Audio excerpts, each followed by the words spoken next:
phénomène aujourd'hui de sécheresse et reste dans un contexte aussi de changement climatique, donc il faut bien avoir en tête les deux choses.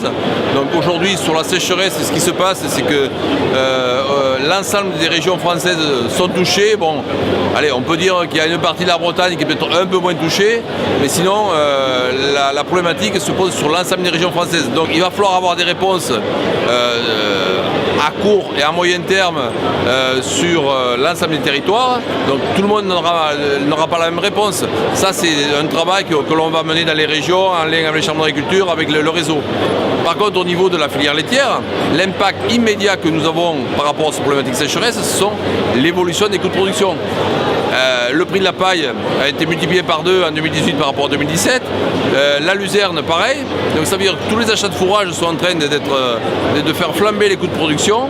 Et ça, c'est une réalité de la trésorerie des exploitations laitières sur l'ensemble des territoires et qui va impacter le coût de production.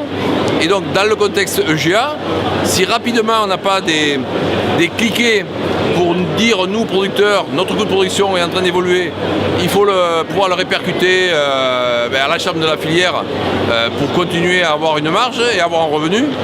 D'où l'intérêt d'avoir une discussion en filière avec les États généraux sur prise en compte des coûts de production et avoir une réactivité beaucoup plus efficace. En période de sécheresse, les volumes de lait collectés sont en baisse et normalement, les prix devraient augmenter. C'est l'offre et la demande. Et actuellement, c'est absolument pas le cas. Le prix n'est pas en adéquation avec les volumes. Alors nous, auprès de nos clients que sont nos laiteries, nous souhaiterions un peu de solidarité.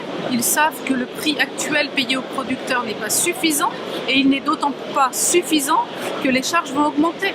Nous, ce que l'on voit actuellement sur le paysage laitier, c'est des entreprises, pour la plupart, qui ne prennent pas en compte la réalité des producteurs. Par exemple, Lactalis, sur la moyenne depuis janvier à septembre, c'est une augmentation, certes, mais que de 56 € par mois pour une ferme moyenne française. Est-ce que ça permet de couvrir les charges supplémentaires? Non. C'est comme Agrial, qui actuellement propose un lait 15 centimes en dessous de la concurrence. C'est un signe très négatif, alors que la collecte baisse, que les producteurs ont besoin d'être soutenus. Et là, vraiment, les signes ne sont pas au rendez-vous. C'est une problématique qui montre bien que l'esprit de filière, l'esprit des EGA, pour certains, il est rapidement oublié et qu'il nous faut mettre beaucoup plus de liens dans la filière laitière, notamment en lien avec le coût de production que nous avons sur nos exploitations.